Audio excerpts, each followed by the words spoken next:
Muy buenos días a todos, muy buenas tardes, como siempre digo, depende de en qué lugar del continente se encuentren. Mi nombre es Federico Sandoval y estamos dando comienzo a una nueva edición de Trend Talks. Hoy nos acompaña como siempre Juan Pablo Castro y vamos a hablar acerca de una guía completa para evaluar su postura de seguridad. Como siempre les digo, cualquier pregunta que tengan pueden ir escribiéndolas en el chat y cuando terminemos vamos a estar contestándolas. Y si tienen ganas de que hablemos de algún tema en especial, es cuestión de que nos digan, así los tenemos en cuenta para futuras sesiones. Bueno, espero que les guste la sesión y ya los dejo con Juan Pablo. Muy buenos días y muy buenas tardes a todos.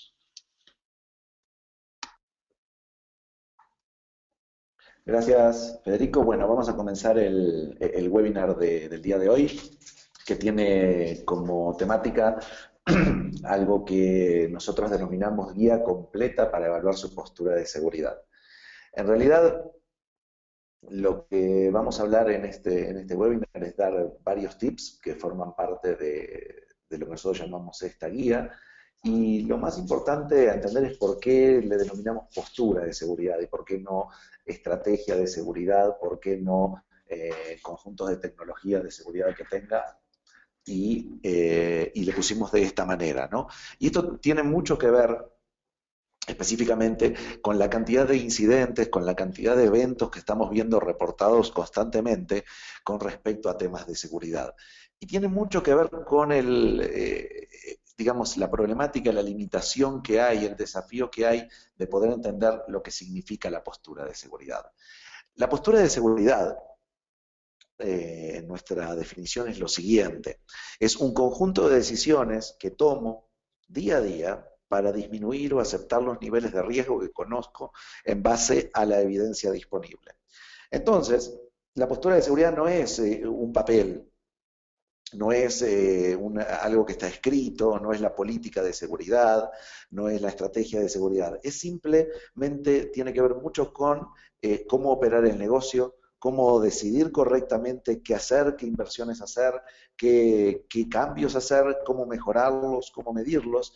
Y una de las partes más importantes de esto, y todos lo hacemos día a día, es el tema de lo que tiene que ver con las decisiones y tiene que ver con niveles de riesgo y con la evidencia disponible.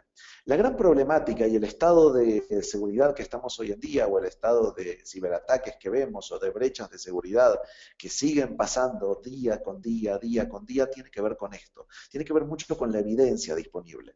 Porque si la evidencia que tengo de lo que está sucediendo no es la correcta, el conjunto de decisiones que voy a tomar no es el adecuado. Por lo tanto, mi postura de seguridad no va a ser la adecuada para mi negocio. Entonces, algo que nos va a llevar hoy, el día de hoy, para este webinar y para poder hablarlo con todos ustedes, tiene que ver con eso mismo. ¿Qué sucede si la evidencia que tengo disponible no refleja la realidad? ¿Y qué le ha sucedido a muchas empresas que vamos a analizar ahora en gran parte, en la primera parte de este webinar, que realmente no tenían la evidencia necesaria y se basaban en la evidencia más común? Pero otro problema que hay con la postura de seguridad es que a veces se confunde y se piensa que la postura de seguridad es una foto, es algo que debo tomar en un momento. La postura de seguridad es algo que pasa día con día, minuto con minuto, y cambia constantemente. Cambia constantemente porque el conjunto de decisiones que debo tomar tiene que ver con una infraestructura, con un ecosistema, con cambios que están sucediendo constantemente, y ese cambio que está sucediendo constantemente altera mi postura de seguridad. Por lo cual, no es algo que haga yo una vez. Muchas veces dicen, la postura de seguridad es lo mismo que el assessment que yo hice o el gap analysis que hice. No, es que esto tiene que ser constante.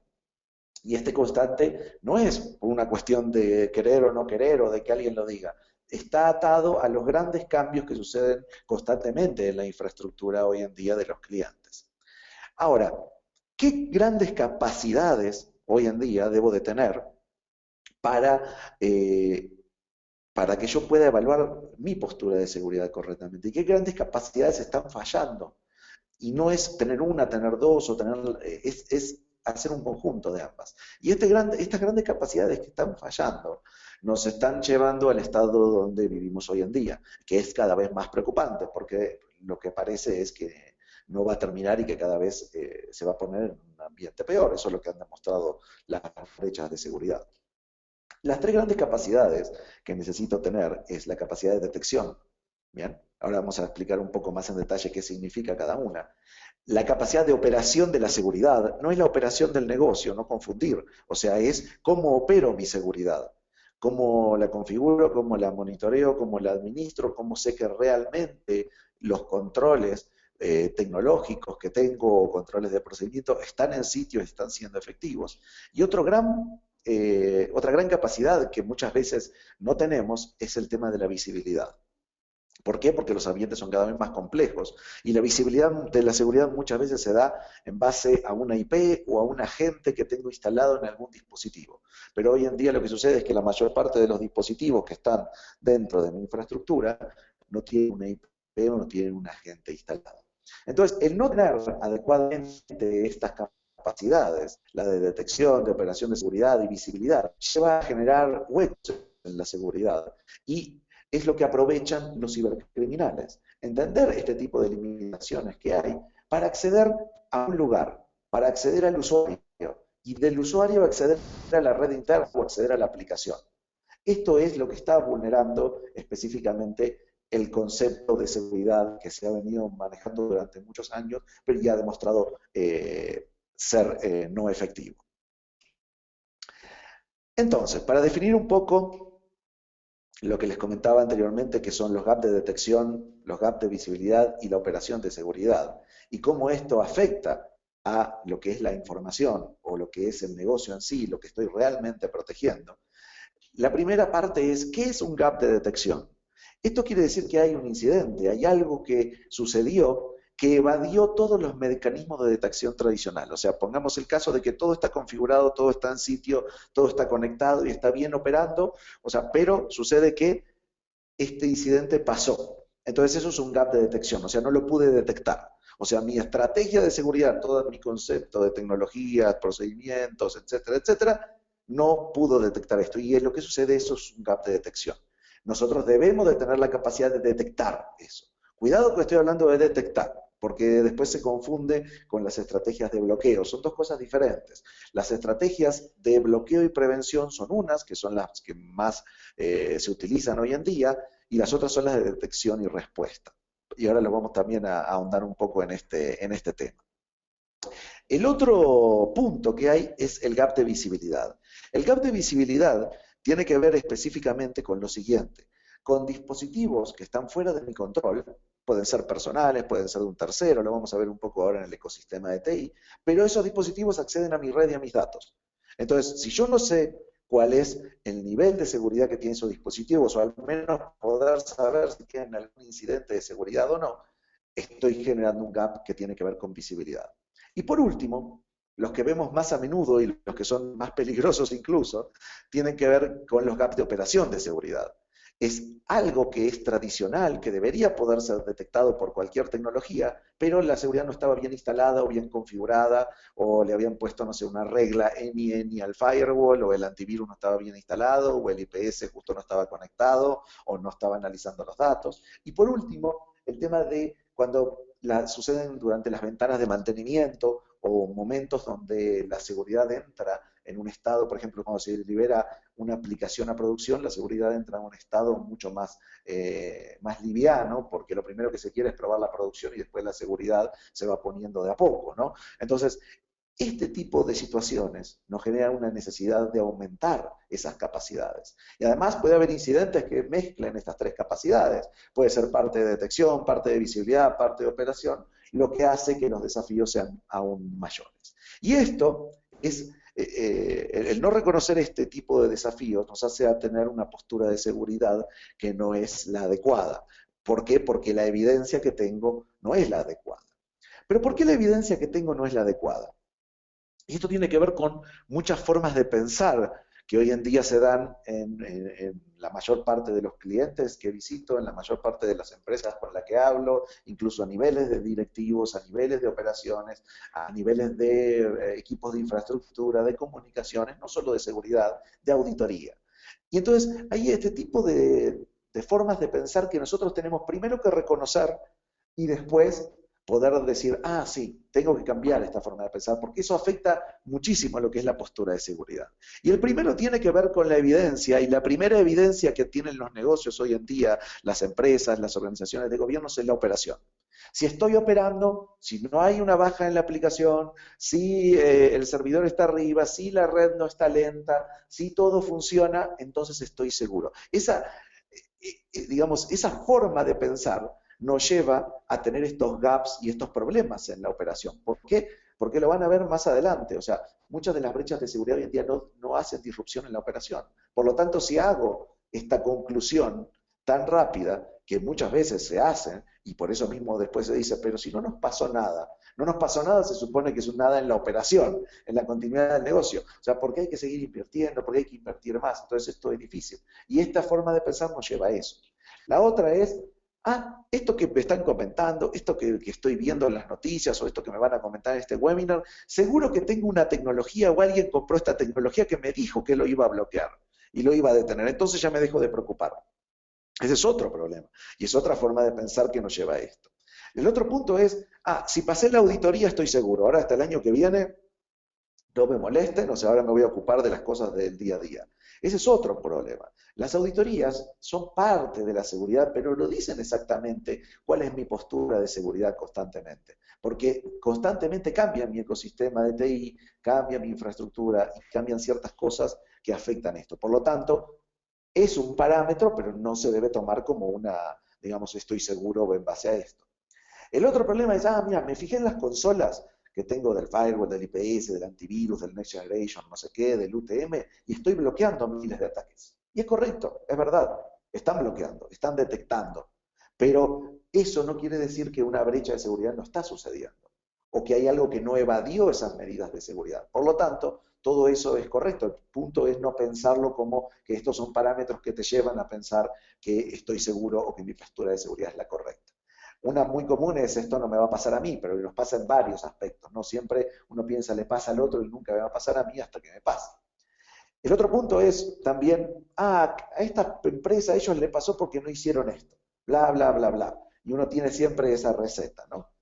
La otra parte es de hacer el deslindamiento de la responsabilidad o el pensar que aquella área o aquella persona o aquel otro proveedor se debe estar encargando de la seguridad. Entonces dice, no, esto sin duda no te preocupes, porque esto lo tercerizamos con un proveedor y el proveedor se está encargando de la seguridad. Lo que resulta es que nadie preguntó eso. No, esta persona de aquella área se debe estar encargando de eso. Entonces, siempre hay como esa parte de decir, la responsabilidad de esto que me están contando no es la mía. Y ahí también nos lleva a este estado de la seguridad. Y el último es, si nadie me llama, estamos bien. Ese es un punto que nos lleva mucho al estado de seguridad donde estamos. Entonces, si nadie me llamó por teléfono, si nadie se quejó, si nadie dijo nada, entonces la seguridad debe estar bien. Pero este es un problema. Y este es un problema que lo vemos día a día. Y para eso les voy a pedir que miren en la imagen y que busquen las diferencias. Bueno, en realidad no en esta imagen. Les voy a pedir que miren en esta imagen. Entonces, primero lo que les pido es busquen las diferencias. Y una de las cosas que pueden pasar a la vista es muy fácil, o sea, al menos los logos son diferentes.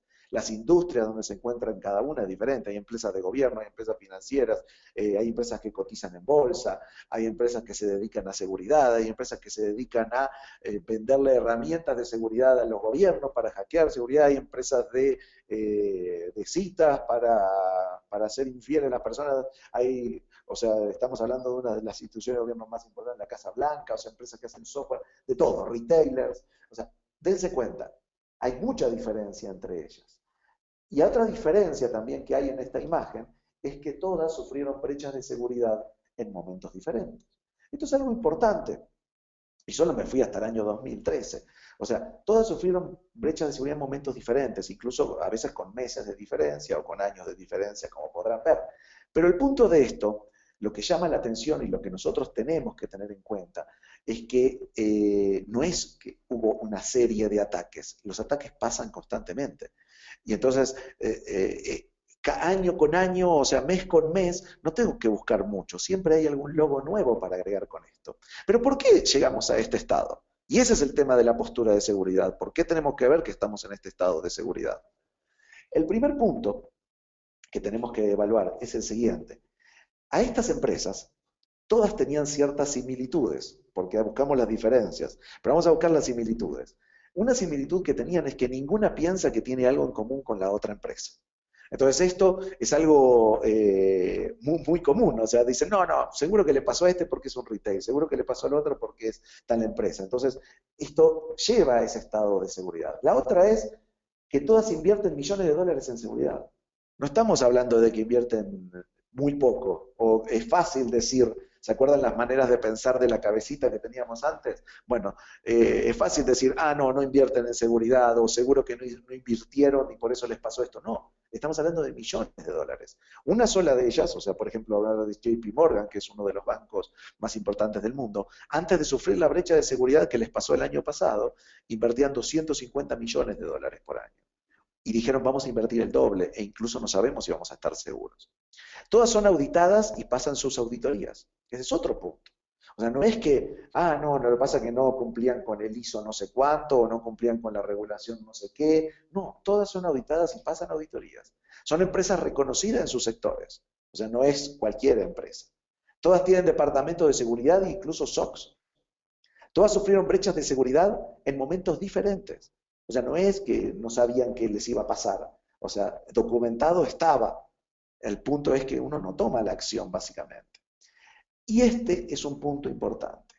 Otra similitud, y por eso les digo, es el principal punto que nos engaña y que nos lleva a tener una postura de seguridad en base a la evidencia no correcta. Y es, ninguna tuvo un problema de disrupción en la operación mientras estaba sucediendo la brecha de seguridad.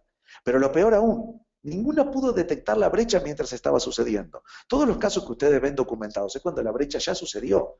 O sea, el atacante entró, pasó meses dentro de la red interna y salió sin ser detectado. Y todas se enteraron de la brecha de seguridad por alguien externo. Alguien que dijo, uy, mira, estos datos están publicados, o les van a publicar los datos a tal empresa. Entonces, sus medidas de detección son realmente prácticamente nulas o no son eficientes. Bien, y otra parte importante, otra similitud que tienen ellas es ninguna sabe exactamente quién la atacó o los motivos por los cuales las atacó. Entonces, todo esto que les estoy mostrando de estas empresas y de casos documentados es que básicamente muchas de las formas de pensar que les mostraba al inicio tienen que ver con la postura de seguridad y con el cual no puedo tomar las decisiones correctas porque la evidencia que estoy usando lamentablemente es la operación muchas veces. Y el FBI se los dijo a las empresas, van a ser hackeadas, tengan un plan, ¿bien? Y ese plan, principalmente, no tiene que ver con decir, compren tal tecnología o algo, simplemente evalúen constantemente su postura de seguridad, porque la van a hackear. O sea, no hay algo que puedan hacer para prevenir de que la hackeen. Lo que sí pueden hacer es tener un plan, y ese plan, la primera parte, como vamos a ver en este webinar, tiene que ver mucho con la detección, para poder tomar una respuesta. Una de las grandes brechas de este año, y yo lo pongo porque llama mucho la atención, es la brecha que sufrió el Departamento de Personal de los Estados Unidos, perdiendo millones, decenas de billones de datos de empleados de gobierno de Estados Unidos. O sea, los expedientes, cuál era su perfil, cómo se contrataron, los problemas que tenían, etcétera, etcétera, etcétera. El gobierno, después de esto, después de que había sufrido varias otras brechas más, miren las recomendaciones que le da a las oficinas. O sea, la Casa Blanca les dice, lo primero que tienen que hacer es instalen los parches de seguridad en los endpoints, en los servidores, sin demora. O sea, esto no es algo nuevo, no es algo que le dijeron. El punto es que por más de que se siga escribiendo, cada vez es más complejo y lo hemos visto en webinars anteriores. O sea, el poder poner un parche en un equipo de producción o en un endpoint e incluso en sistemas que no tienen soporte es muy complejo. Y esta es la principal arma que utilizan los cibercriminales. La otra es, no es solo usen antivirus, sino que busquen indicadores de compromiso y que investiguen esas máquinas. Después otro muy interesante es usar dos factores de autenticación, cosa que es muy sencilla de implementar hoy en día, o limitar los permisos de administración a los servidores. Entonces, vean las recomendaciones. No son cosas muy complejas o de rocket science, como dicen. O sea, son cosas que deberían de ser fáciles de implementar. Entonces, La gran pregunta es ¿por qué no se implementan? No es solamente por no querer, sino muchas veces por no querer, por no poder. Otro de los puntos que nos llevan a pensar, y siempre trato de traer alguna noticia nueva, es uno siempre piensa, estas brechas pasaron pero no pasó nada. En realidad no es que no pasa nada. ¿Se acuerdan de la brecha de Target? Estamos hablando del año 2013. Y uno dice, uy, ¿otra vez va a hablar de esto? No, esto es del 18 de agosto de este año. Target le tuvo que pagar a Visa 67 millones de dólares y todavía falta arreglar con Mastercard por la brecha de seguridad y por los daños y perjuicios que sufrieron. Entonces, si alguien dice, no, no se pueden cuantificar, sí se pueden cuantificar. El punto es que se empiezan a hacer cada vez más a menudo, o sea, y más usuales los litigios y los problemas legales ante estas brechas de seguridad. Y el caso de Ashley Madison, que no es, o sea, uno dice, Ashley Madison, imagínense otra vez la cabecita del principio, y pensando las distintas cosas, dice, no, yo soy un sitio de citas, o sea, es para que enamorar parejas, para que tengan una aventura, o sea, ¿qué le va a interesar a los hackers de esto? Bueno, Ashley Madison vio vulnerada toda su base de datos de usuarios, que incluso en su página dice 37 millones, incluso lo que promocionan es miembros anónimos, dense cuenta, y esto ha traído problemas gravísimos a muchas personas, a muchas empresas, por el tema del chantaje. Y no solo eso, después de esa serie de base de datos de usuarios que se publicaron los mails del CEO, del CTO, indicando cómo operaban y algunas digamos, formas de hacer negocio que tenían y de lo que pensaban incluso de la seguridad. Es algo muy interesante, dense cuenta. Alguien que uno dice, ¿y qué pensó y qué consecuencias puede tener esto? Y ese es el punto donde tenemos que pensar hoy en día. Los cibercriminales van detrás de cualquier tipo de información que puedan vender o que puedan utilizar en su beneficio propio. Y siempre digo, siempre hay un ciberatacante para cualquier tipo de empresa, no importa si sea grande o si sea pequeña. Una empresa pequeña puede ser utilizada como puente para entrar a una empresa grande porque es un proveedor. Entonces, visto este estado, que, como ven, sin duda la postura de seguridad que estamos tomando, o sea, el conjunto de decisiones que se están tomando para asumir o para disminuir los riesgos en base a la evidencia que tengo disponible, las decisiones no son las correctas, porque si las decisiones fueran las correctas, al menos no tendríamos una brecha de seguridad todas las semanas o todos los meses, y brechas de seguridad de gran porte en las cuales se ven involucradas empresas de gran notoriedad. Y ese es un punto que nos lleva a pensar y nos lleva a reflexionar. ¿Y cuáles son esos cambios que están pasando que afectan la postura de seguridad? Uno es el cambio del comportamiento de los usuarios en el ecosistema de TI, otras son las tácticas y las técnicas de los atacantes y otra es la infraestructura del centro de datos. Lo que quiero que quede claro de esto, porque hemos hablado en otros webinars, es que cada uno de estos cambios no es algo que podamos detener, van a pasar. Entonces, yo debo estar constantemente analizando y viendo mi postura de seguridad con respecto a estos cambios. ¿Qué es el ecosistema de TI? Hablamos del cambio del comportamiento de usuarios y el ecosistema de TI. El ecosistema de TI es muy fácil de definir. Es esto que sucede todos los días dentro de una empresa y no lo vemos. No lo vemos porque sucedió y muchas veces se salió de nuestro control. Pero nadie dijo, ¿este cambio del ecosistema de TI afectará mi postura de seguridad? Y seguimos pensando que la definición es, ya tengo firewall, ya tengo IPS, ya tengo un antivirus. O sea, en realidad lo primero que debo pensar es, ¿cómo está afectando todo lo que está sucediendo? Y después tengo que decidir si necesito esto, si necesito el otro, no pensar del lado de abajo, no decir, yo voy a poner esta tecnología porque me va a ayudar. No, primero es evaluar la postura de seguridad. Y el ecosistema de TI se define por los empleados, que dentro de todo, vamos a ponerlo, que son los más controlados, los proveedores, que trabajan dentro de la misma infraestructura, pero muchas veces no están controlados, la gente de desarrollo que requiere otro tipo de necesidades y muchas veces dicen, no, a mí no me instales nada de seguridad, abrime todos los puertos porque yo estoy desarrollando y si no, no puedo hacer la aplicación. Una empresa que compraron, por ejemplo, se hizo una adquisición de una empresa y se unen las empresas y se interconectan y no se sabe lo que viene del otro lado o de la otra empresa. Trabajadores remotos que acceden a distintas partes, los VIP de una empresa, o sea, la alta dirección, o empleados que dicen, a mí las políticas de seguridad a mí no aplican igual que a todos, o sea, yo uso password 1, 2, 3, 4, 5, 6 y a mí no me lo cambiás cada tanto, o sea, porque así es como yo trabajo. Y es difícil implementarlo, pero tenemos que entender que sucede todo esto. Y no es algo que vayamos a poder remediar. La otra son los externos. que también trabajan. Pero además, si todo este tipo de ecosistema es difícil, hay nuevos dispositivos, nuevas aplicaciones, nuevas ubicaciones donde se utiliza, pero además el mix de lo personal y lo corporativo. Entonces, uno de los primeros puntos para entender nuestra postura de seguridad y la evidencia que tenemos y los cambios a los que nos enfrentamos es entender que las brechas de seguridad muchas veces empiezan por algo que nosotros creemos que está protegido. O sea, nadie diría, ah, no, el problema es que están pasando ataques extremadamente complejos. No, no, no. El 91% de las brechas comienzan con un correo electrónico y con un adjunto de Word, de Office, de PowerPoint, de Excel, de PDF. Dense cuenta, algo de lo más habitual que sucede en el ecosistema de TI en los usuarios. Y abriendo estos archivos en distintos dispositivos, en distintas ubicaciones, muchas veces fuera de nuestro control. Y por eso los ataques suceden, y por eso las brechas de seguridad suceden. Porque no nos ocupamos del usuario, estamos pensando en el dispositivo. Debemos de pensar en el usuario primero, y decir, ¿cómo protejo a este usuario? ¿Cómo protejo la información? Y el punto es, ¿qué es todo lo que tengo que ponerle para proteger la información?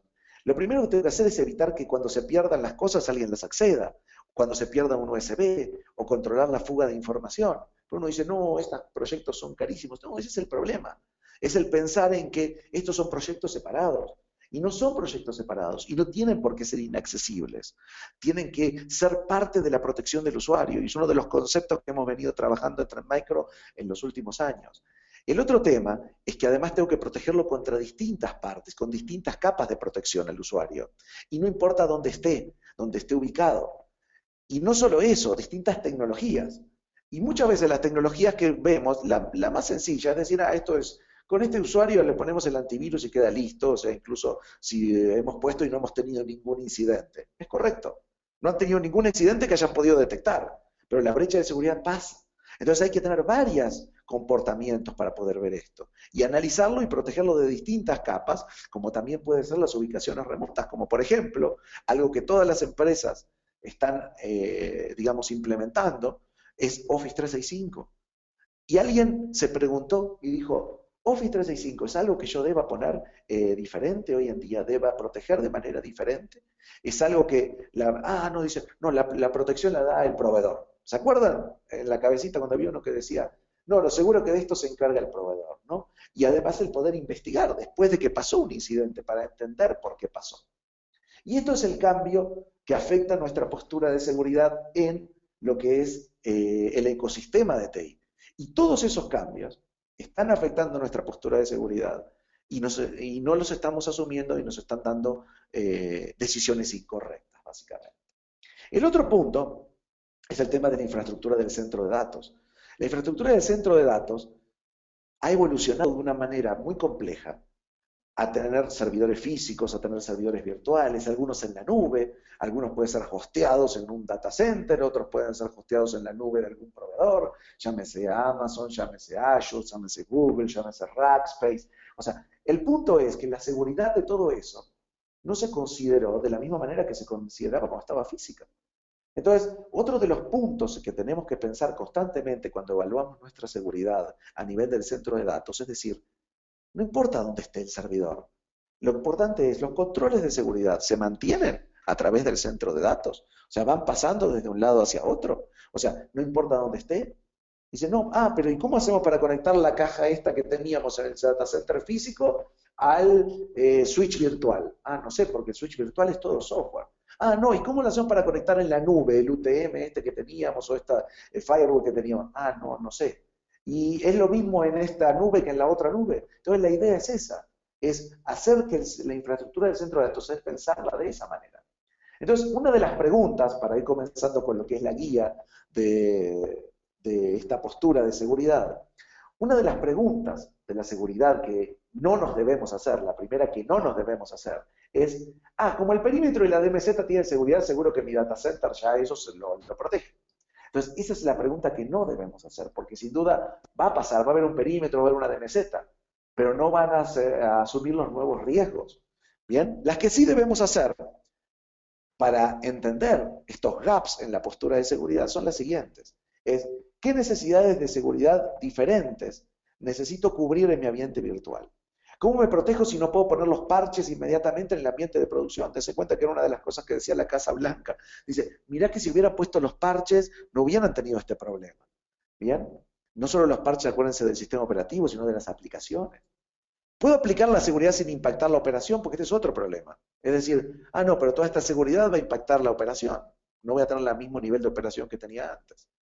O otra pregunta, si vamos a la nube, ¿puedo mantener mis controles de seguridad sin importar la nube? Todas estas preguntas son las que nos pueden detectar los gaps que tenemos en nuestra postura de seguridad. Pero el otro gran punto que hablábamos tiene que ver con la nube también, y es quién es responsable de la seguridad. Y hay que entender que depende de dónde estemos, la responsabilidad de cierta parte del stack de seguridad recae en ustedes, y necesitan algo que pueda proteger esta parte de seguridad que recae en ustedes. Pero ¿cuál es el punto?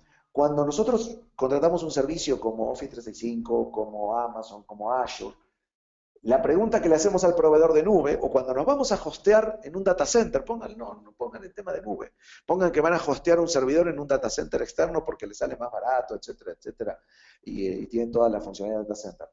La pregunta que no debemos hacerle al proveedor de nube o al proveedor de data center es si tiene seguridad. ¿Por qué no se la debemos hacer? Porque la respuesta va a ser obvia y va a decir que sí.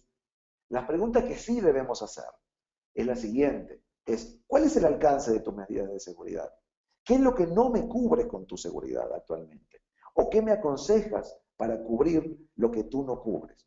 Entonces, ese es un punto, hay que evidenciar el gap. Si yo no hago las preguntas correctas, o no me las hago a mí mismo, o no se las hago a los proveedores, no vamos a poder evidenciar cuál es el gap en mi postura. Y no voy a tener la evidencia correcta para poder tener las decisiones correctas. Muchas veces, esta parte tiene que ver específicamente también con hacer las preguntas correctas sobre entender las nuevas motivaciones de los atacantes y vulnerabilidades, no solo con la infraestructura, porque hablamos de infraestructura y hablamos de usuarios, hablamos del ecosistema de TI, hablamos del centro de datos, pero ahora vamos a ver de los ataques, o sea, específicamente. Y esto constantemente va cambiando, y no de una manera muy compleja, pero hay que entenderlo, y el gran problema que tenemos es el problema de la detección de este tipo de ataques.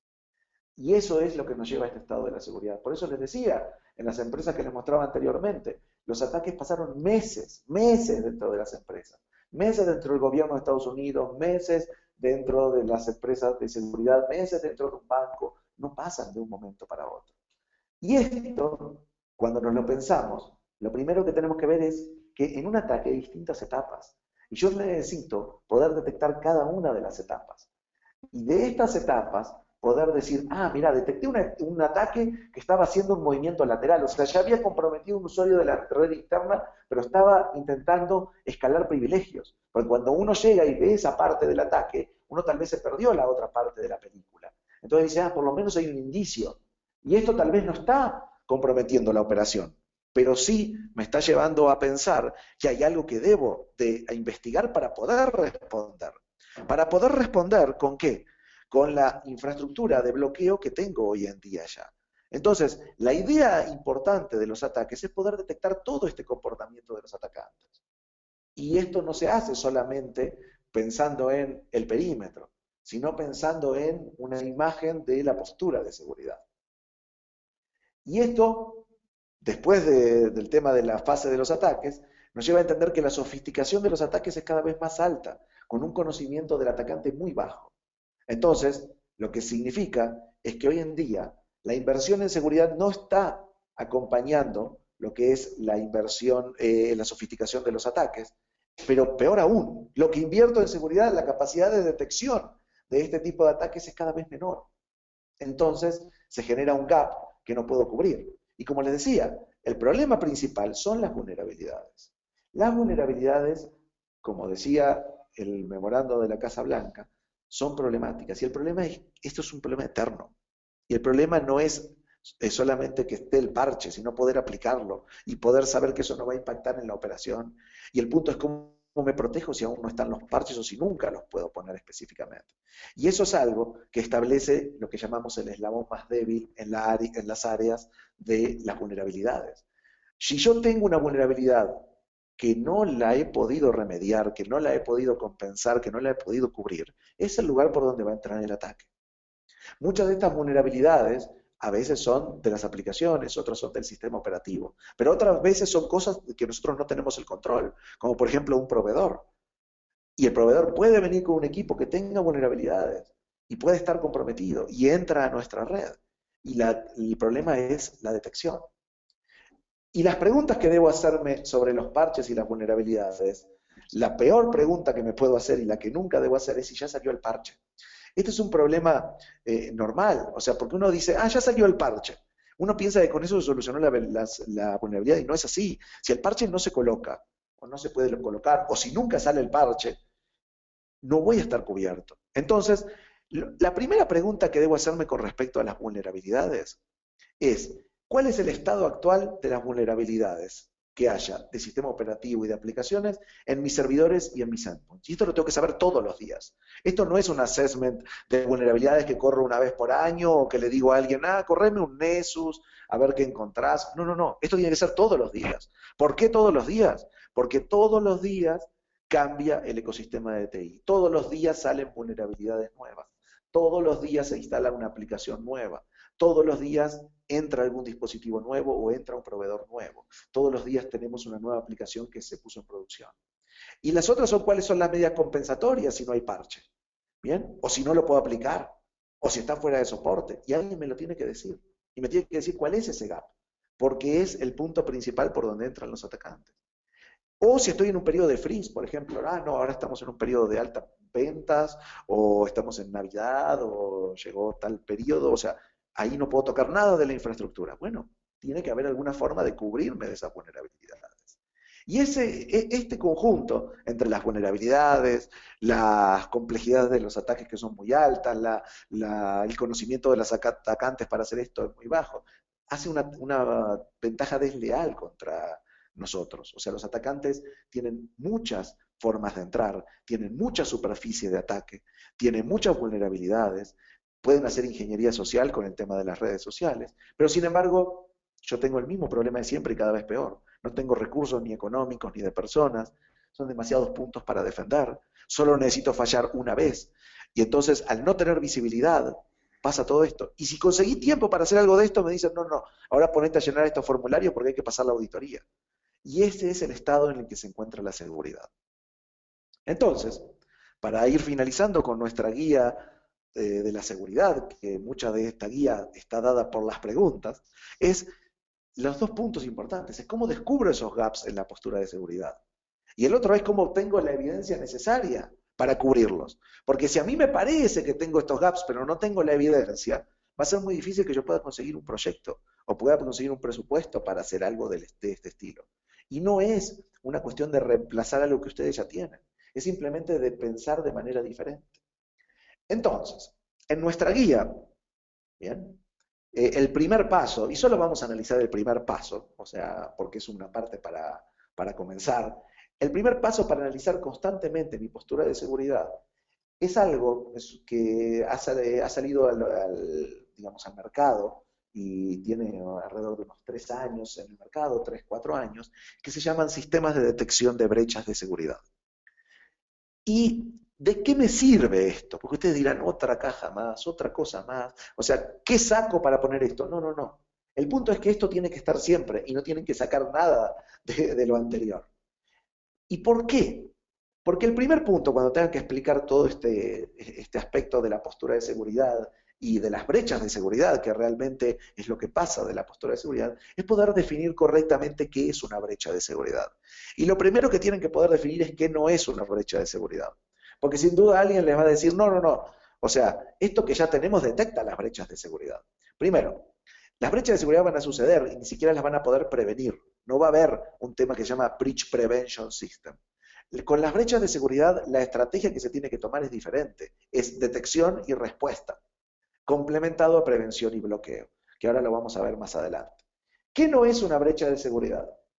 Todo lo que bloquea mi firewall, mi IPS, mi UTM, todo eso no es una brecha de seguridad.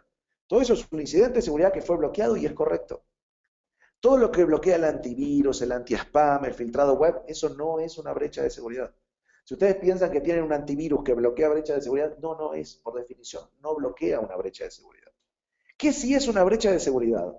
Y por eso es importante entender cuál es el rol que juega un Breach Detection System en todo este mensaje. Es todo lo que va de las medidas tradicionales de seguridad de perímetros, todo lo que se le pasó, todo lo que va del antivirus, el anti-spam y el filtrado web.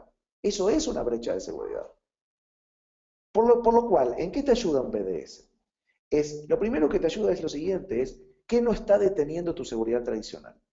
Y el punto es que tú no le puedes preguntar a una tecnología que está hecha para prevención y bloqueo que no detuvo, porque específicamente está hecha para detener las cosas. Entonces, lo que no detuvo es porque yo le dije que tenía que pasar directamente, o porque no lo pudo detectar con la tecnología. Entonces, ¿qué no detuvo las diferentes tecnologías?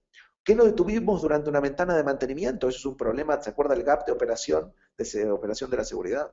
O cómo controlar el SLA de un proveedor de servicios de seguridad. Este es otro problema. El proveedor de servicios que les da seguridad es muy diferente al de infraestructura. El proveedor de servicios de infraestructura es fácil de controlar sus SLAs. ¿Por qué? Porque específicamente yo le puedo decir, el enlace no funciona, la aplicación se cayó, el data center no responde, etcétera, etcétera. Y eso es un problema de operación.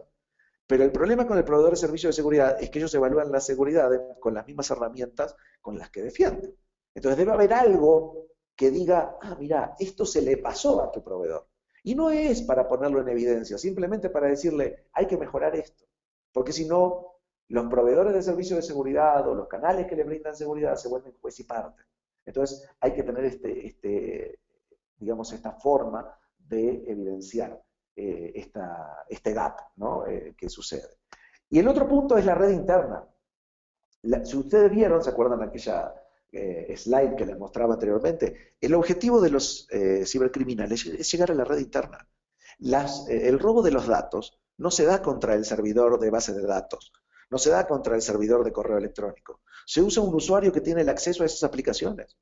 Y ese usuario hace los queries que tenga que hacer o accede a las aplicaciones y de ahí se roban la información. Para entender esto y para que ustedes puedan transmitir esta idea internamente, y esto es muy importante, porque esto no es solo responsabilidad del área de seguridad, el primero es un cambio cultural sobre brechas. Primero es, vamos a tener brechas de seguridad.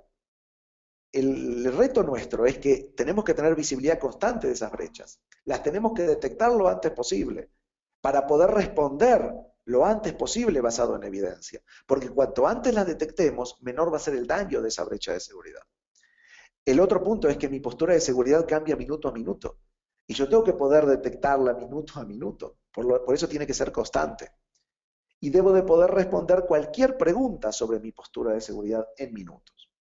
A mí, si alguien viene y me dice, ¿cómo estamos? O sea, ¿cuántas vulnerabilidades de estas que salieron están en nuestros endpoints? O nuestros servidores de Linux. Esta vulnerabilidad que se acaba de detectar en Linux, que se detectan muchas por día, en el módulo de Apache o de Tomcat o lo que sea, ¿la tenemos o no la tenemos? ¿Qué hicimos para cubrirla? Eso es responder constantemente. Y el otro punto es, ¿quién es responsable? Esa es otra parte que tienen que poder llevar dentro de sus organizaciones. Es que la seguridad es responsabilidad de todas las áreas de TI, no solo de seguridad. De todas las áreas de negocio, no solo de las áreas de TI, y de cada persona o equipo que opera un servicio. Y que la responsabilidad es actualizar e informar constantemente al consejo directivo. Una cosa importante sobre los consejos directivos, sobre el board de directores. Ya hemos visto algunos board de directores que han tomado conciencia sobre esto y han creado un consejo específicamente formado por los directores, donde solo se evalúan los temas de ciberseguridad, o las áreas de riesgo operativo, o las áreas de operación del negocio. Y no solo debo saber qué y cómo sucedió, porque a veces dicen, me pasó esta brecha. Debo saber por qué sucedió. O sea, debo ir hacia atrás en el tiempo, debo tener una retrospectiva para saber cómo sucedió. Debo saber cómo voy a mejorarlo, y además debo saber cómo medir esa mejora de manera constante. Y eso es parte de lo que es la estrategia. Y esa estrategia que se adapta constantemente, la primera parte de la estrategia es algo que ustedes ya tienen, es prevenir y bloquear. O sea, todas las estrategias de bloqueo, ¿bien? Que ya existen, con los firewall, con los antivirus, con lo que les comentaba anteriormente, con el anti-spam, con el web reputation. Pero la brecha, por definición, evade eso. Entonces tengo que necesidad de detectarla. Y para detectarla, después tengo que analizar, porque esto lo estoy detectando en mi infraestructura. Entonces debo tener un análisis de lo que sucedió. ¿Y para qué? Para poder responder. Y responder significa retroalimentar a mis estrategias de prevención y bloqueo, básicamente. Y eso es parte de lo que es la estrategia, de manera constante. Ahora, ¿cómo evaluar un Breach Detection System y obtener la evidencia adecuada? Porque ese es el otro punto. O sea, ¿qué hago con esto? O sea, lo coloco, ¿qué va a hacer? Voy a detectar, voy a poder ver. Y lo primero que tengo que ver es qué gaps quiero detectar con un Breach Detection System. Porque el Breach Detection System se conecta a la red, analiza todo esto, y ahora les voy a mostrar cómo analiza y por qué puede detectar cosas que otras tecnologías no pueden detectar. Lo primero es qué gaps quiero detectar. Quiero detectar gaps de operación, de visibilidad, de detección, los tres, y traducir eso. Dice, mira, esto que está pasando. Por ejemplo, mira, detecté una máquina que tenía un virus viejísimo. Entonces, ¿qué estoy detectando ahí? ¿Estoy detectando un APT? No. Estoy detectando un gap de operación de la seguridad. Pero sin embargo, el Breach Detection me dice, mira, hay tráfico de red store dentro de tu red interna. Ahí hay un gap de detección porque no voy a poder ver lo que pasa por ahí adentro. Bien, pero sí estoy viendo que hay un indicador de compromiso. Mira, estoy detectando un Android que está haciendo conexiones hacia afuera a un servidor de command and control. Y este Android ni siquiera es de los corporativos. Pero lo vi porque se conectó a la red interna. Bueno, ya estoy teniendo diferentes partes que puedo detectar. Las otras es qué fases del ataque voy a estar observando. ¿Se acuerdan del ciclo de las fases? Bueno, eso es muy importante tenerlo. Y la otra parte es dónde lo voy a ubicar en mi red, qué voy a estar viendo. Esto no es algo que se ubique en el perímetro, se ubica después de que pasó todo lo del perímetro. Porque lo que yo quiero ver es cómo se evadieron las medidas de perímetro que tengo. ¿Y cómo detecta amenazas un BDS? Y lo que le voy a contar en este caso es el BDS de Trend Micro. ¿Bien? Después le voy a contar básicamente cómo está el mercado de BDS también. Una parte importante es que no solo es un tema de sandbox, porque ya lo detecta con sandbox, no. Se detecta con inspección de protocolos, más de 100 protocolos, con reputación del tráfico de red, con análisis de archivos antes de enviarlos al sandbox, con análisis de comportamiento del ataque. Son varias tecnologías que están dentro de la misma detección. Y estas tecnologías, ¿bien? Se agrupan de la siguiente manera. Y estos son los distintos motores que tienen para ver. Y evaluar la posibilidad de detección tiene que ver mucho con la posibilidad de entender también qué tráfico estoy viendo. Y si estoy viendo la red interna, tengo que ver muchos protocolos, porque en la red interna hay muchos protocolos. Y tengo que entender más que nada que el protocolo o que el evento, el comportamiento del atacante. Tengo que ver y hacer match con cada una de esas fases del ataque. Y eso es lo que me ayuda a un breach detection. ¿Cuál es la validación externa que se le da a los breach detection? Porque ustedes preguntarán, bueno, sí, hay validación externa. Hay una empresa que se llama NSS Labs, que es un grupo de analistas muy importante, que todos los años evalúa lo que son los Breach Detection Systems. Y este año evaluó nuevamente, por segundo año consecutivo, todas estas tecnologías de Breach Detection Systems. Ustedes algunas las conocerán, otras les podrán ser nombres nuevos. Y lo interesante que hace NSS Labs es hacer un cuadrante con esto, pero es muy diferente al cuadrante que ustedes conocen del cuadrante mágico. Ellos lo hacen un promedio de la capacidad de detección y del costo de propiedad de cada uno de estos dispositivos, y después del promedio ubican a cada uno de ellos y hacen una parte de arriba que es el cuadrante de los recomendados, otra parte que es lo que hay que tener cuidado, etcétera, etcétera, y así los van ubicando. Por segundo año consecutivo, Trend Micro salió el más efectivo de los Breach Detection System recomendados. Esto quiere decir que lo mantenemos año con año. Incluso la versión que se probó es una versión anterior a la que tenemos hoy en día, por lo cual el sistema, valida que estamos en el camino correcto en estas nuevas formas de detectar lo que son las detección de brechas para evaluar lo que es la postura de seguridad. Y esto es lo que ellos hacen en el cuadrante de recomendados que les mostraba.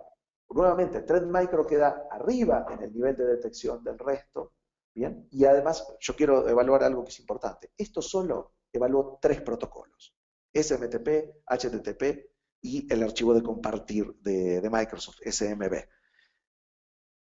Actualmente los ataques llegan por muchos más protocolos, pero lamentablemente NSS Labs solo pudo evaluar estos 3 con brechas de seguridad muy complejas. Pero dense en cuenta el nivel de efectividad que hoy en día ya tienen dentro de los recomendados. Pero la gran pregunta que me hacen muchos clientes: perfecto, lo detecté. el Breach Detection System lo detectó. ¿Qué hago? El problema es cómo responder, que es lo que les comentaba anteriormente. Cómo detectar y cómo responder. Y esta respuesta depende de la estrategia que tenga hoy en día.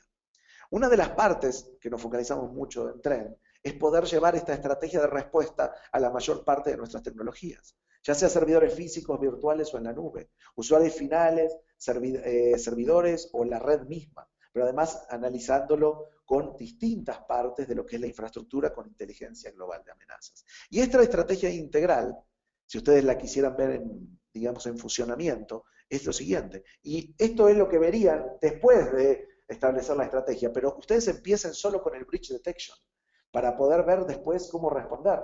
La única diferencia es la interconexión que tiene todo esto y el nivel de automatización que pueden tener. Entonces, si llegan las amenazas, el Deep Discovery Inspector, que es el BDS, manda todas estas muestras hacia el Analyzer.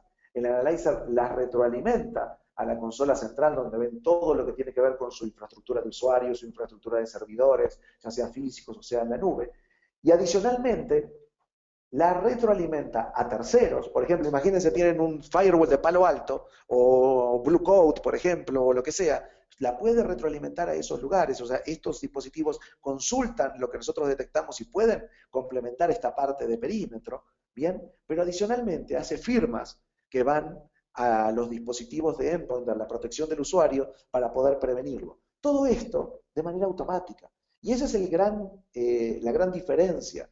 Pero el punto es que para llegar a una estrategia de este estilo, primero hay que poder saber cuál es mi postura de seguridad.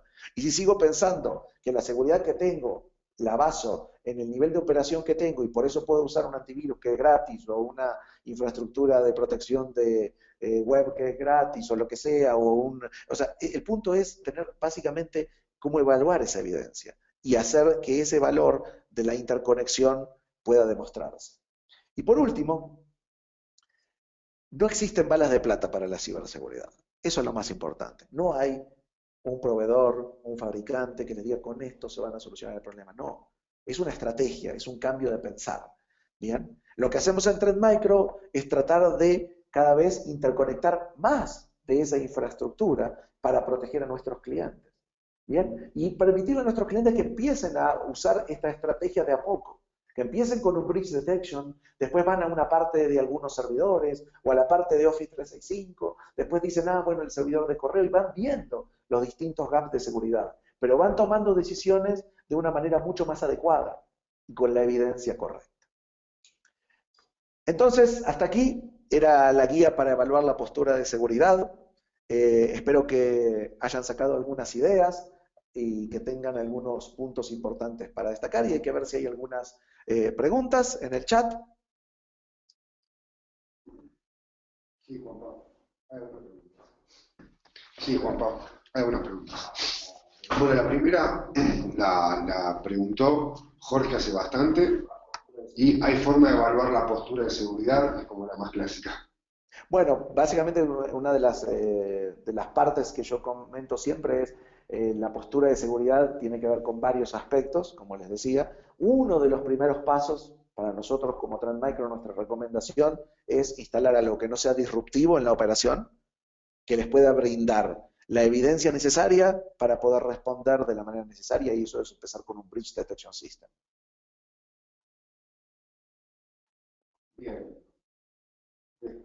Bien. Después. Jorge, es importante reforzar la postura de seguridad con los usuarios. ¿Será de mayor utilidad explicar a detalle al usuario? El punto de la postura de seguridad muchas veces tiene que ver con algo que tomamos a nivel de decisiones, ¿no? Obvio que el usuario también toma sus decisiones. Y en base a la evidencia que tiene, y podemos llevar el concepto de postura de seguridad al usuario, básicamente, y lo debemos hacer. Pero el usuario hay que tener en cuenta que hoy en día es de los más afectados por el tema de ingeniería social. Entonces, si nosotros podemos decirle al usuario, mira, esto es lo que te va a pasar, así es como van a tratar de verte, o sea, o estos son el tipo de correos o lo que sea. El usuario necesita saber, por supuesto, y es parte del tema de la postura de seguridad. Lo que pasa es que muchas veces hay que definir correctamente quiénes son los usuarios. porque eso es una de las trampas en las que caemos siempre con el tema de la educación. Uno dice, la educación de los usuarios. Yo les aseguro que todas esas empresas que les mostré en el inicio hacían algo de educación para sus usuarios. El problema es pensar quiénes son mis usuarios. No son solo los empleados. Acuérdense del ecosistema de TI. Acuérdense de los proveedores. Alguien se ocupa de decirle al proveedor, ¿ustedes tienen algún plan de awareness para sus usuarios que van a trabajar dentro de mi empresa cuando lleguen? O sea, y van a abrir un correo justo y van a estar comprometidos. Bueno, ese es el punto también. O sea, no solo pensar que el usuario es el empleado, ¿bien? O la persona que forma parte de la empresa, sino que el usuario es todo ese ecosistema de TI que yo les detallaba anteriormente. Héctor pregunta, ¿el BDS, Business Detection System, es un software o una appliance?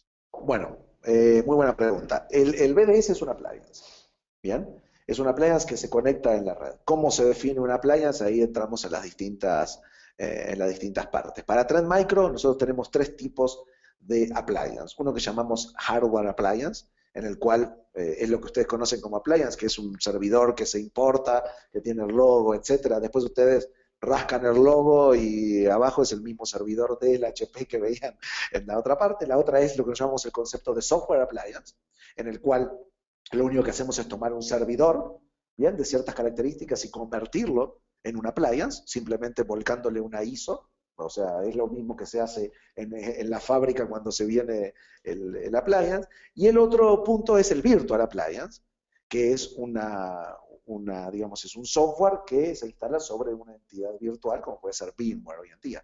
¿Por qué hay que tener estos tres tipos de vectores o de factores, como se llaman, de appliance? Es muy importante porque en el ambiente virtual, cuando yo necesito examinar el tráfico que pasa dentro de la red virtual, no lo voy a hacer con algo físico, lo tengo que hacer con algo virtual. Y tengo que conectarlo directamente a lo que se llama el Virtual Switch. Por eso es muy importante que también se pueda ver eso, porque si no me quedo con algo que no estoy viendo dentro de la red, ¿no? Bueno, Enrique pregunta, ¿cómo puedes conectar las brechas de seguridad a los procesos de la compañía? ¿Cómo se clasifican las brechas de seguridad? Bueno, muy buena pregunta. El primer punto tiene que ver con la calificación de una brecha de seguridad o del riesgo de una brecha de seguridad, tiene que ver con cada empresa directamente. Y eso tiene que ver con el entendimiento de cada uno de los puntos que están dentro de la empresa. Vamos a pensar en los usuarios. Hay usuarios en los cuales si yo detecto una brecha de seguridad, imagínense con el Breach Detection System, y tiene que ver con este usuario, que es un usuario que tiene acceso a estos datos, específicamente, eso debería ser catalogado como más alto. O este dispositivo que es la máquina de la secretaria del director, si yo detecto una brecha de seguridad que tiene que ver este dispositivo, incluso imagínense que pueda ser, vamos a poner que es una de las fases del ataque, en la cual yo haya detectado algo contra una de esas máquinas, yo debería entender qué es lo que está pasando. Para eso, una de las cosas que hacemos en Trend es ayudarlos a calificar las brechas de seguridad de acuerdo al impacto. Entonces, ustedes definen dentro de esa consola central, como veían, o sea, estos usuarios son los más peligrosos, estos dispositivos son los más peligrosos, o sea, los más críticos para mí. Entonces, toda la brecha de seguridad, cuando está sucediendo, toma otro nivel, digamos, de criticidad en base a lo que ustedes definieron. Entonces, por eso mismo es importante decirlo. O sea, puede ser un ataque de cierta manera y depende del dispositivo, uno puede decir, mira, esto es crítico o no es crítico. Hasta que no llegue a este lugar o se haga el movimiento lateral con este otro dispositivo, la voy a tratar de esa manera. Pero ese es el gran punto también cuando trabajamos con un BDS, es el saber qué me ocupo primero. Y ahí yo siempre digo que en esta parte de los BDS o de las brechas de seguridad, hay que usar la regla del 80-20. O sea, el 20% de los incidentes van a causar el 80% de los impactos críticos que vamos a tener. El punto es saber cuáles van a ser ese 20%. Por eso una de las cosas que hacemos en Trend es trabajar mucho con categorizar eso y darles a ustedes eso ya filtrado y ya digerido para que digan, esto es de riesgo más alto, pero además si sumado a esto que dijeron que este usuario era el crítico porque era el del Active Directory, entonces esto es lo primero que me tengo que ocupar, ¿no? Es mucho de lo que trabajamos, eso sí, de parte de la tecnología y de las consolas y de los dashboards también. Buenísimo. Buenísimo. Wilfredo pregunta, ¿cómo ves la implementación de un PDS como el de Trend Micro en una infraestructura de seguridad heterogénea? Entre paréntesis puso diferentes marcas. Bueno, es una de las partes que tiene que ver con el BDS. El BDS debería de poder detectar cualquier cosa primero, independientemente de la marca que sea del dispositivo que esté conectado. Por eso, hoy en día, lo que nosotros hacemos es trabajar con la red y detectar cualquier incidencia de seguridad, así pase en una cafetera, en un monitor que está conectado a la red, en una pantalla, en un PC, en un Android, en un iPhone, en una tablet, en un BlackBerry, no importa la marca que sea. Eso es importante. Bien, ahora, el otro punto que creo que tiene que ver con la pregunta, más que lo que nosotros detectamos, es cómo hacemos responder. Y ahí está el punto. Ahí está el gran desafío. El BDS les va a dar toda la evidencia necesaria y todos los APIs necesarios para que ustedes puedan o responder manualmente o consultando esos APIs a través de un web service, poder responder de manera automática. Entonces, hay algunas integraciones que nosotros ya tenemos hechas de manera muy nativa. Por ejemplo, lo podemos hacer con Palo Alto, con Blue Coat, con HP, con TP Point, por ejemplo. O sea, con ese tipo de marcas lo tenemos hecho, con algunas otras infraestructuras de software abierto también, o con cualquiera que pueda consultar ese API. Ahora, el tema de la respuesta es, cuando tú más puedas automatizar esa respuesta y no dependas de los APIs, porque ese es el otro gran punto. O sea, yo te voy a dar la evidencia, te voy a dar, mira, esto es el payload, o sea, este es el archivo PDF que recibió la secretaria y que además cuando lo accede hace esto y además no es detectado por ningún antivirus, sea la marca que sea Trend Micro, lo que sea. El tema es, ¿cómo hago yo para mandar eso? Por ejemplo, en el caso de que tuvieras la protección de Trend Micro para endpoints, ¿no? Para el anti-malware, por ejemplo, eso se haría de manera automática, haríamos el hashing, podríamos bloquear ese archivo. Si no lo tienes, no te preocupes. Nosotros te vamos a dar la evidencia, el reporte, la muestra y el hash para que tú la mandes a tu fabricante y el fabricante haga eso. Entonces, la interconexión es posible. Algunas veces de manera más manual y otras veces de manera más automática. El punto es poder, como yo siempre digo, lo crucial de acá es detectar después de que evadió la prevención y el bloqueo para poder responder. Bueno, Juan Carlos pregunta, ¿cuál sería tu recomendación para iniciar el proceso de detección de las brechas de seguridad para el data center que actualmente administro? O sea, tu recomendación. Bueno, primero habría que ver un poco cómo es el data center, ¿no? Pero pensando en un data center estándar, vamos a poner, ¿no? O sea, que hay servidores de diferentes marcas, o sea, hay virtualización, hay servidores físicos. Cuando me refiero a servidores de diferentes marcas, digo, hay Windows, hay Linux, puede haber, no sé, HP UX, Solaris, o sea, puede haber virtualización de VMware, de Hyper-V. O sea, estoy hablando de un data center bastante heterogéneo, e incluso con algunas cosas que administran del data center, pero están posteadas en infraestructura de nube. Bien, para mí la primera recomendación es establecer, básicamente, primero es definir la postura de seguridad y decir, a ver, ¿estamos de acuerdo con esto de definición de la postura de seguridad? Perfecto. Entonces, lo primero que yo te voy a mostrar son estos gaps. Bien, te voy a mostrar, te puedo mostrar gap de operación, gap de seguridad o gap de visibilidad. ¿Cuál crees que es el más importante? Ah, no, a mí me importa el gap de detección porque creo que la protección de perímetro que tengo de la meseta del data center no está parando todo lo que pasa. Perfecto. Entonces, el breach detection lo que puede ayudar, primero, en esta parte es analizar el tráfico que está pasando por el data center y darte la evidencia. Pero otra parte de la postura de seguridad, y específicamente para el data center, que es a lo que hablamos, es el tema de las vulnerabilidades. Y eso también lo podemos hacer. En ese caso, lo haríamos con otra solución que se encarga de la seguridad de la infraestructura del centro de datos. Y lo que podría decirte es de cada servidor que tenés, por ejemplo, decirte, ah, mira, a mí también me interesa ver el tema de las vulnerabilidades, porque creo que eso es lo primero que va a afectar mi postura de seguridad.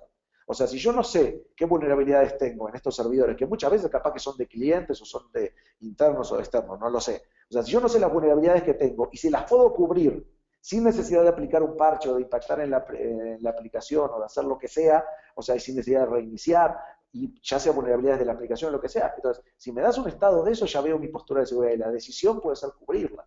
Entonces, te podemos ayudar en esos dos aspectos para iniciar, digamos. Yo lo que haría es eso. Breach Detection System para analizar el tráfico y para decir, ah, mira, esto no lo veía, o esto está atacando una máquina que está tratando de atacar un servidor, pero esto viene de la red interna. Y la otra es hacer, digamos, todo ese escaneo de las vulnerabilidades en los servidores. Y cuando me refiero a escaneo no lo digo desde red, sino que lo digo desde adentro del servidor para saber qué archivos tenés, qué bibliotecas o qué componentes, ya sea de Linux, Windows, Apache, SAP, Oracle, lo que te imagines, SQL Server, o sea, y decirte tenés vulnerabilidades en todos estos componentes de los servidores. Pero además decirte los podés remediar así. Esa sería mi recomendación para iniciar. Bueno, vamos con las últimas dos. Bien. Bueno, vamos con las últimas dos. Héctor pregunta, IP spoofing, ¿sería una brecha de seguridad que detectaría el BDS? Sí, la parte de IP spoofing tiene que ver con algo importante que sucede en algunos ataques. Pero lo que tenemos que tener en cuenta es que cada vez las IPs son menos relevantes para un ataque. O sea, son relevantes para entender si es un ataque o no, pero no para entender quién es el actor del ataque. Porque cambiar la IP, y no solo cambiar la IP, o sea, le voy a llevarlo un poco más adelante, todo el tema del anonimato que podemos lograr a través de las redes Tor hoy en día es mucho más efectivo que el IP spoofing. O sea, son cosas que se podrían detectar, pero todos son indicadores de partes del ataque. Por ejemplo, le voy a comentar un caso interesante. Una de las cosas que hace el Breach Detection System de Trend Micro. Por ejemplo, yo puedo dar de alta dentro del Breach Detection System todos los servicios que son válidos dentro de mi corporativo. Entonces, porque una de las partes del IP spoofing es hacerse pasar por alguien. Pero lo peor de hoy en día no es el IP spoofing, es hacerse pasar por un servicio válido. Imagínense que yo dije, ah, este es mi DHCP, este es mi Active Directory, este es mi DNS, este es mi servidor de correo, este es mi servidor de base de datos. ¿Cómo saben ustedes hoy en día que alguien no conectó un servidor de DHCP dentro de la red que está dando direcciones IPs y direcciones de DNS o un DNS que no corresponde al DNS correcto? El spoofing de servicios es otra cosa que detectamos dentro del BDS, diciendo, este servicio no está registrado. Entonces, acá hay una máquina que se está conectando a este servidor de DHCP y está usando este servidor de DNS que no son los reales. Entonces, dése cuenta de la gravedad de esto. Entonces, sí es una parte importante de detectar en una brecha y sí es algo que hacemos, pero no solo vamos hasta ahí, sino que vamos a la parte de, que yo la veo mucho más crítica, que es lo de service spoofing, digamos, directamente. Bueno, iba a hacer una más, pero acá llegó una interesante. Claro. ¿Existe algún sitio donde consultar las vulnerabilidades que se van detectando y donde revisar los parches que está sacando Trend Micro? Sí, hay un sitio, o sea, Trend Micro tiene toda una página que está dedicada a vulnerabilidades y a estos parches virtuales que nosotros sacamos, porque la manera de cubrirla es con lo que nosotros llamamos un parche virtual. Cuidado no confundir el virtual con que es solo para infraestructura virtual. Son parches que se pueden aplicar tanto en infraestructura física como virtual como en la nube. Y hay toda una página donde nosotros decimos, esta es nuestra actualización de parches virtuales, cubre todo esto, y esto es automáticamente lo que estamos cubriendo, incluso muchas veces antes de que salga el parche específicamente. Buenísimo, y vamos con la última de Pedro, muy simple. ¿Cómo convencer al directorio? Buenísima, y creo que es la pregunta más difícil, y bueno, mucho tiene que ver con esto, ¿no? Con lo que hablábamos hoy. El primer punto es utilizar, por ejemplo, las partes que les comentaba anteriormente, el entender la forma de pensar, ¿no? O sea, la forma de pensar del director. Afortunadamente, y se los digo porque hablo con muchos directores hoy en día, estamos teniendo una conciencia mayor. No hemos llegado al nivel que deberíamos tener, pero los directores cada vez leen más de esto. Lo que pasa es que no entienden muy bien qué es lo que hay que hacer y piensan que hay que decir, ah, no, pero entonces compramos esto, entonces ya estoy seguro y lo que sea, pero cada vez que se habilita algo nuevo es algo diferente para la postura de seguridad. Entonces, no es solo convencerlo, sino que no es convencerlo de un one shot, esto debería de ser constante. Por eso yo lo primero que les recomiendo es que si tienen un director, o sea, decirle, mira, nosotros tenemos, además de tu consejo de directores, donde ves cómo va la empresa, cómo va la competencia, cómo van las regulaciones del mercado, lo que ganaron, lo que perdieron, que es lo que se habla normalmente en un board de directores, decirle, vamos a tener un consejo de ciberseguridad. ¿Por qué? Porque la información es crítica hoy en día para el negocio. Y lo que más le preocupa hoy en día a un director no es la tecnología.